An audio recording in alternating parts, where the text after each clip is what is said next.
तो कांग्रेस की इस महा रैली में बहुत कुछ देखने को मिला। कितना सफल यह आयोजन रहा, बता रहे हमारे ब्यूरो चीफ सुशांत पारिक। जयपुर के विद्याधर नगर स्टेडियम में कांग्रेस की महंगाई को लेकर राष्ट्रव्यापी रैली में कांग्रेस नेता राहुल गांधी ने न केवल महंगाई को लेकर केंद्र सरकार पर निशाना साधा, किसानों की बात की, लेकिन सबसे बड़ा जो उनका आज का फोकस रहा अपने संबोधन में वो रहा देश में चल रही राजनीति को लेकर धर्म और सियासत के ध्रुवीकरण पर।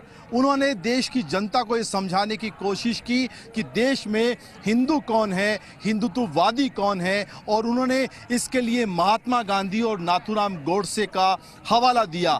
उन्होंने कहा कि वो सत्ता की नहीं सत्याग्रह की लड़ाई लड़ रहे हैं, वो सत्ता के लिए नहीं सच के लिए लड़ रहे हैं। और उन्होंने ये भी कहा कि हिंदू इस देश में सच के लिए अपनी जान भी दे सकता है। उन्होंने यहाँ पर मौजूद तमाम लोगों से कहा कि मैं आपके लिए हमेशा लड़ाई लड़ता रहूंगा।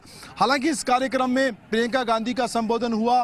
प्रियंका गांधी ने अपने संबोधन में महिलाओं की बात की, युवाओं की बात की, किसानों की बात की। उन देश की राजनीति में जिस तरीके से भाजपा सियासत कर रही है उसको लेकर अपनी बात की। यूपी में अपने लड़की हूं लड़ सकती हूं के नारे का भी उन्होंने हवाला दिया। तो मुख्यमंत्री अशोक गहलोत ने कोरोना काल में जो काम राजस्थान सरकार ने किए हैं उनको बताया और कहा कि कैसे राजस्थान की जनता के सहयोग से कोरोना की विषम परिस्थितियों में भी किसी भी व्यक्ति को भूखा नहीं सोने दिया गया। उन्होंने राहुल गांधी की लीडरशिप की तारीफ की।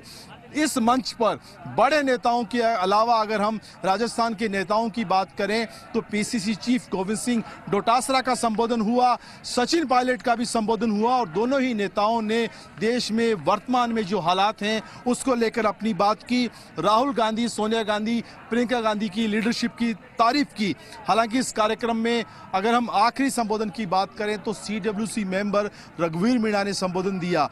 कुल मिलाकर कहा जा सकता है कि जिस मकसद और सोच के साथ इस रैली को बुलाया गया था उससे कहीं आगे राहुल गांधी ने देश की राजनीति में हिंदू और हिंदुत्ववादी के जरिए एक नया एजेंडा सेट करने की कोशिश की है।